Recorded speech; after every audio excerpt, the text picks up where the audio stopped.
for somebody who's like budding, let's say we know a lot of people who are in the tech space and who enjoy tech as much as they can, but they also are, let's say, pursuing some sort of a creative talent they have inside them, which is either to paint or to write or, other forms. So for them to find that sort of a crowd or that inner circle to trust on, what some steps that you would suggest from your experiences? Things like reaching out. And so do you have any such thoughts there?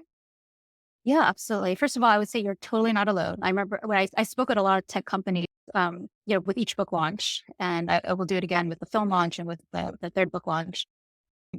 And I remember actually a lot of women came to me like, were you embarrassed to say that you were working on a romance novel, right? Did that make people respect you less? And it's actually not a romance novel, first of all, it's a romantic comedy.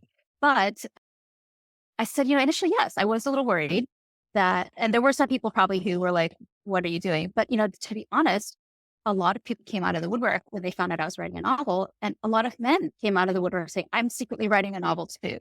And Mm, how do you get published? Right. So I think when you are just being yourself and doing what you love, like that itself is like a steadying source of presence and inspiration for people. mm, In terms of like finding your tribe, I think you have to put yourself out there. You have to, like, as you said, you ask someone, hey, will you exchange 50 pages with me? If they're full, like, because a lot of the people, like, for me, I can't actually exchange 50 pages with most people anymore because I just have so many other things. I have my critique partners. mm, But like, mm, if you find people are kind of in a similar stage as you and you put yourself out there, you exchange work, and you kind of give it a time limit, like, let's just do 15 pages. And it's a low commitment.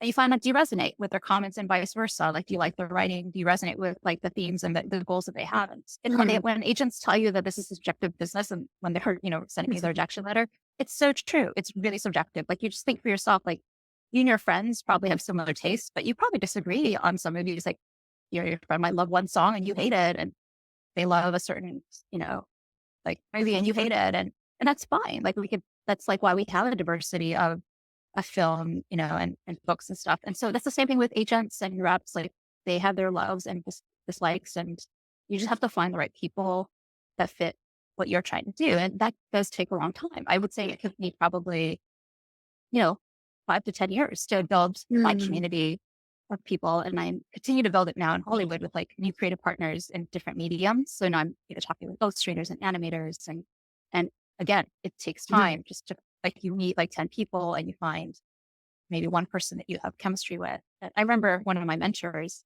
who Mm. is a very, strong leader in Hollywood and tech. She said like, and it's even harder if you're a weird, strong woman to find that person, those people that you connect, when you do connect with them, it's like super strong, right? It's just like you hang on to each other.